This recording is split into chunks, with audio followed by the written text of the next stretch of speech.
What's happening, Phil Buffs? You know who it is, Straight Shooter. I'm back again with another review. First of all, before I start, I'm at Team Sound Studios. Again, thank you every time to them for allowing me the facility, allowing me the lighting and the backgrounds and stuff. It really makes the channel pop, I think, rather than just sitting in my room on the couch. So today, I'm going to be reviewing Ad Astra. My review will have spoilers. Here we go.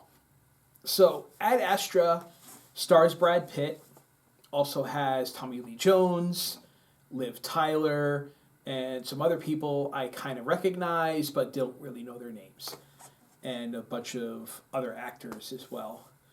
So the movie takes place somewhat on Earth because, according to the beginning scroll of the movie, not the far future, but the future that's not too far from us.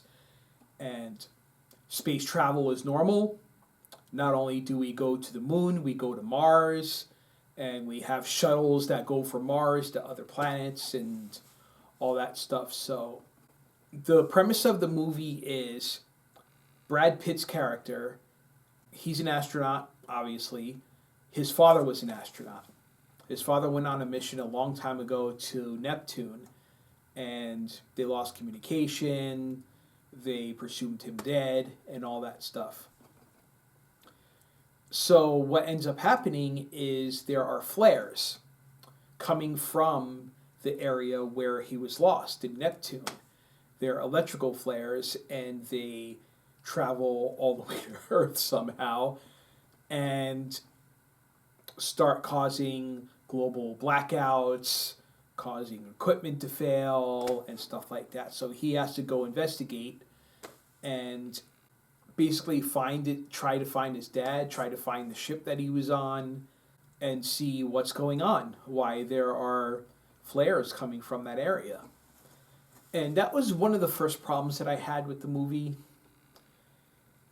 The science throughout this movie is pretty much bullshit.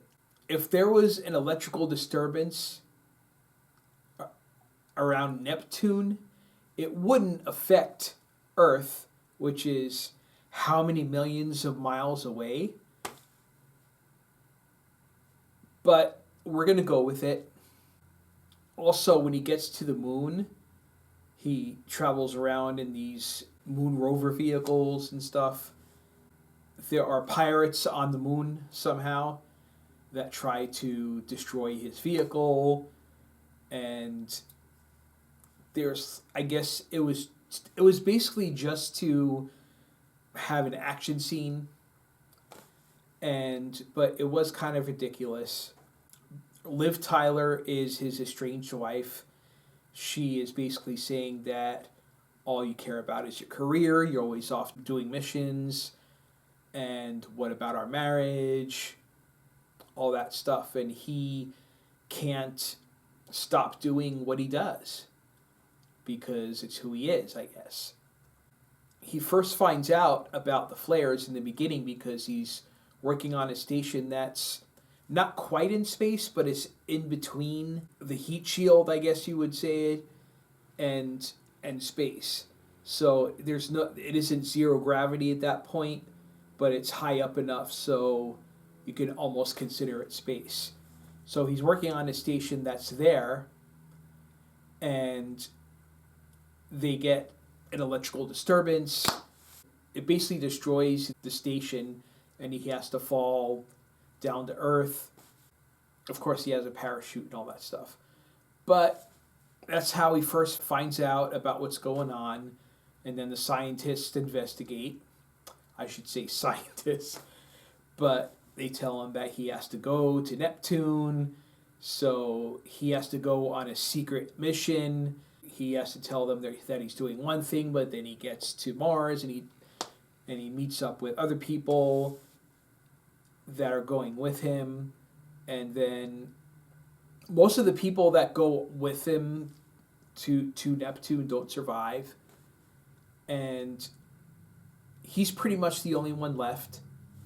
And he keeps getting messages sent to him from his father, and he sends messages back. So he pretty much has the idea that he's still alive, that he's still on the station. The movie was okay.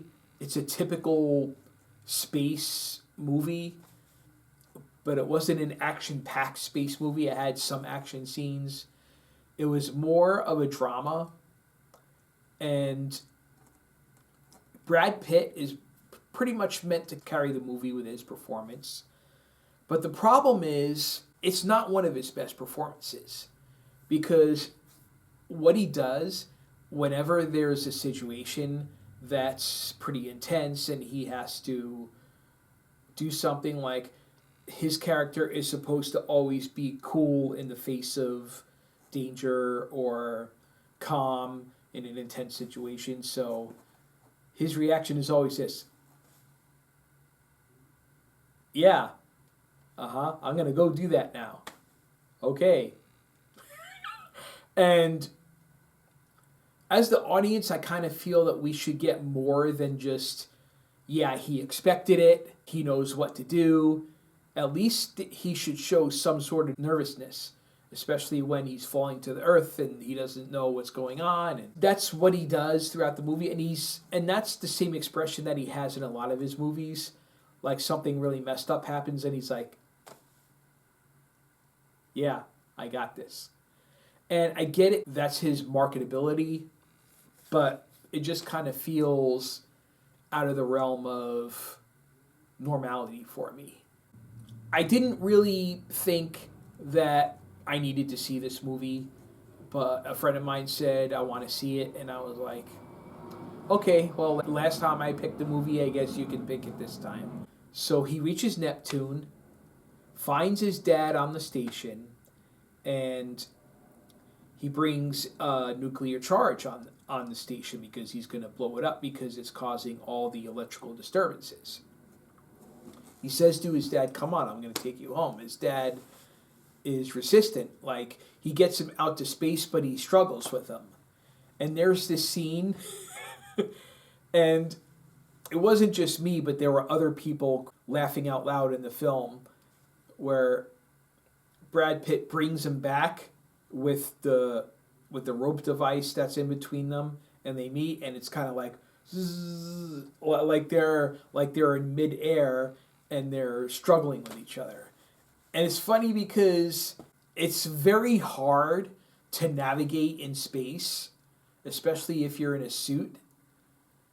For them to be able to just like meet each other and go right to where each other were without missing each other, and like, oh shit, okay, you're here, I'm there, and it was too convenient.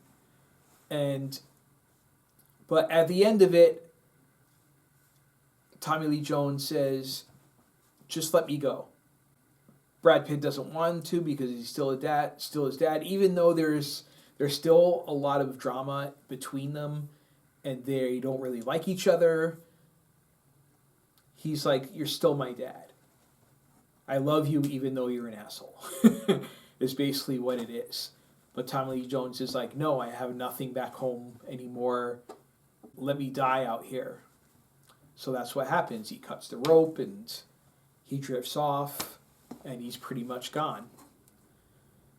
So the next part is another science problem that I have.